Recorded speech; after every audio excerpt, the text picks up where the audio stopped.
Just wanted to introduce you guys to some stoichiometry, and I can feel already you guys are probably vomiting in your kitchen or in your living room or wherever you are watching this. Not a very fun subject, but unfortunately it's something that we really have to understand. One of the things that students don't always like about it is there's a lot of arithmetic in it.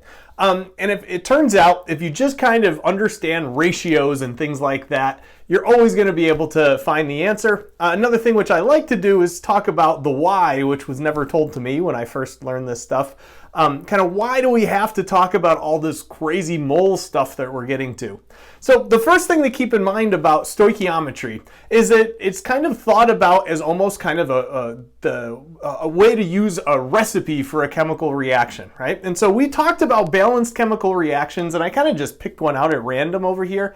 And in this particular one, you can see hydrogen gas reacting with tungsten, which is a W, to form this thing called tungsten hydride. We don't really care about this reaction, but I kind of wanted to show you a couple of ins and outs of stoichiometry here along the way before we just become mindless calculating automatons having to do with moles and all that other kind of crazy stuff. So one of the first things to notice is that I had to balance this reaction with a 2 for a coefficient in front of the hydrogen.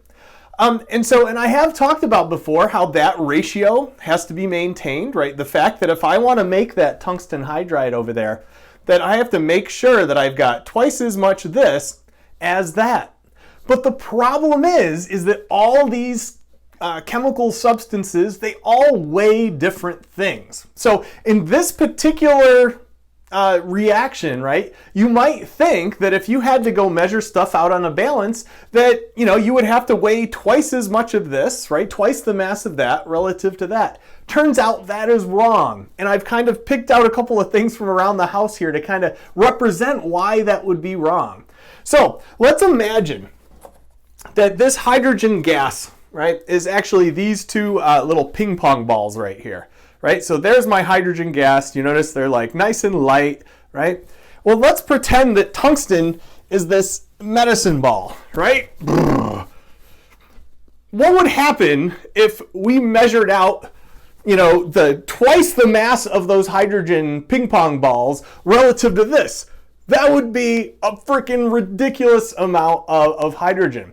So it turns out that these ratios that we have to maintain have nothing to do with mass. I shouldn't say it has nothing to do with mass, but what is true is that it is not a true statement to say that you need twice the mass of this to react with that particular tungsten right there. But what is true is that the overall number of molecules are told to us by these coefficients in the reaction, right? I gotta put this thing down. Whew, I'm starting to sweat. Don't want a sweaty mullet, for God's sake. So we got these two hydrogens, right? These two hydrogen ping pong balls, right? You can imagine, you know, two of these guys have to kind of get together with one of these gigantic, you know, medicine balls right here. So these are not in terms of mass. They are in terms of actual numbers of molecules. Okay, but the problem is that in chemistry class, how do you actually measure the stuff out? Well, you use the masses. You throw it on a balance, right? So we need some way to kind of take this like mass information and convert it into the actual number of molecules. And that's where we've come up with this as chemists, this really confusing concept known as the number of moles of something. As I introduce this concept of the mole, it is important to recognize is all it is a number. It's a flippin' huge number. So you probably have been in like the bakery before and ordered a dozen donuts, right? You said, hey, go get me a dozen donuts, right? And how many did they bring out?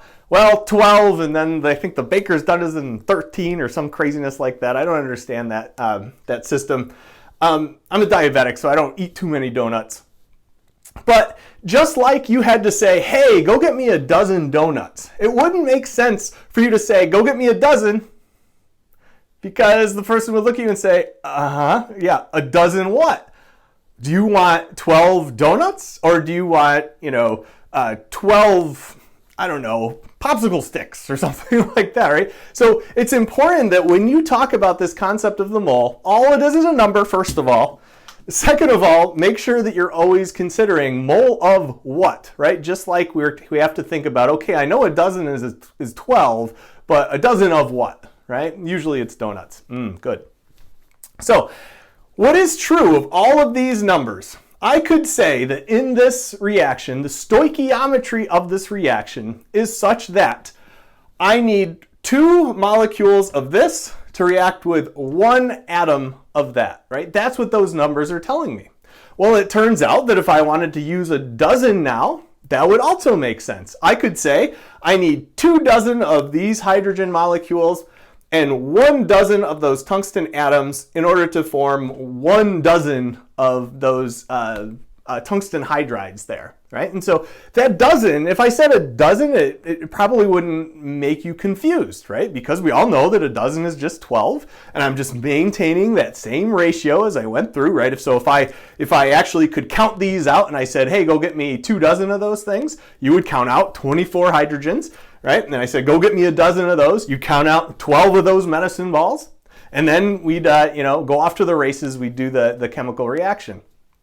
Well, it turns out that that number, which we call a mole, is huge. So I'm going to write it down just so that you can see it kind of for the first time. When I say I need you to go get me 1 mole of something, I am talking about this number of somethings. That, my friends, is a gigantic number, right? 6 with essentially 22 zeros after it of things. That's a huge number, this thing right here. But the thing is most of the time when you're talking about this huge number, you're talking about a huge number of molecules, which are these itsy-bitsy little tiny things, right? And so that is just a number, like a dozen is 12, a mole is that, right? I sometimes call this the chemist's dozen. So I don't want this to be a confusing factor for you. A lot of times when students have to use this number, things get really confusing. They start doing all kinds of crazy dimensional analysis steps and stuff like that. In this class, we're going to kind of know this number, right? That we know that a mole is huge, but we're not going to really calculate or refer to it that often, maybe occasionally, right? What we need to know is this really spectacular thing that happens on the periodic table, right? It turns out that every single thing on the periodic table, if you look at that atomic mass that we've talked about before, right? The average of all naturally occurring isotopes, blah, blah, blah, blah, blah, right? That decimal number on the periodic table, it turns out that also tells you the number of grams you need to measure out on a balance to get exactly 1 mole of that thing. Right? And so if we went back to this reaction, right, and let's say that I wanted to measure out a mole of tungsten atoms. Okay, so I looked up that number on the periodic table. It turns out that when you look at tungsten, find it on the periodic table, you'll see that atomic mass that's listed right out.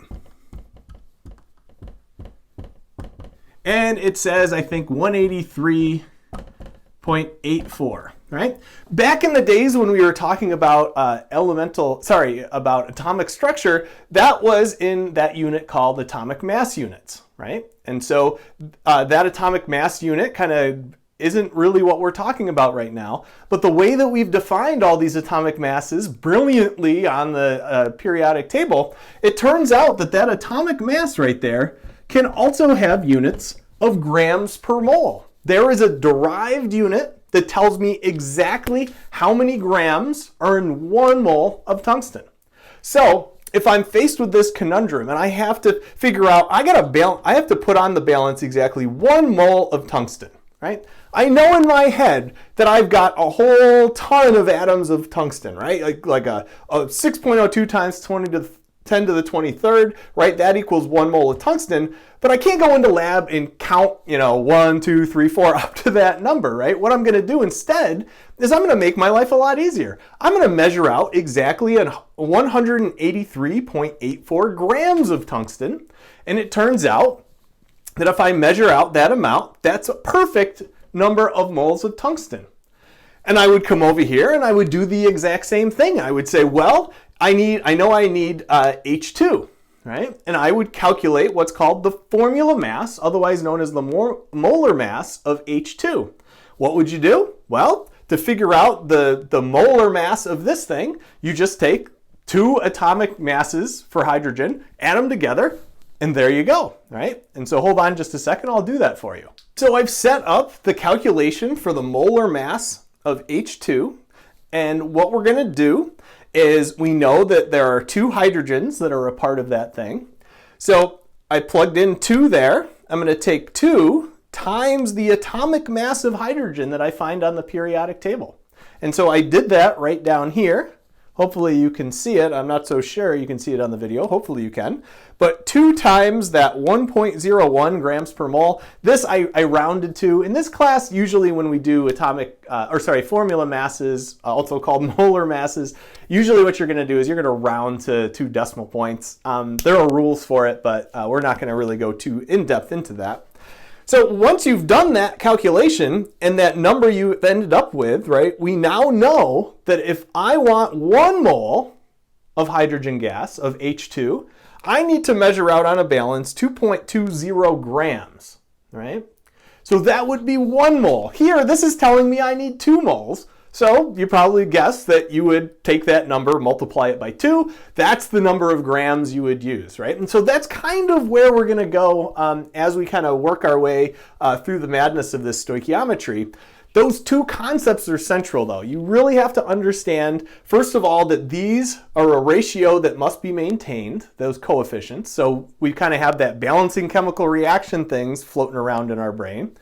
Another thing which you have to be able to understand is that different elements will weigh different things, and we have to know how to look up masses on the periodic table to figure out how many grams are actually 1 mole of that thing, right? And so what we're going to have to do is then take that information and somehow use it to figure out how to properly do a chemical reaction. So that's what the next several videos will be about. I will show you how to calculate some slightly harder molar masses. By the way, I should say that chemists love to call things by 7,000 different things that mean the same. So I'm going to do my best to call this molar mass. It kind of makes sense because it's always the mass in 1 mole of something.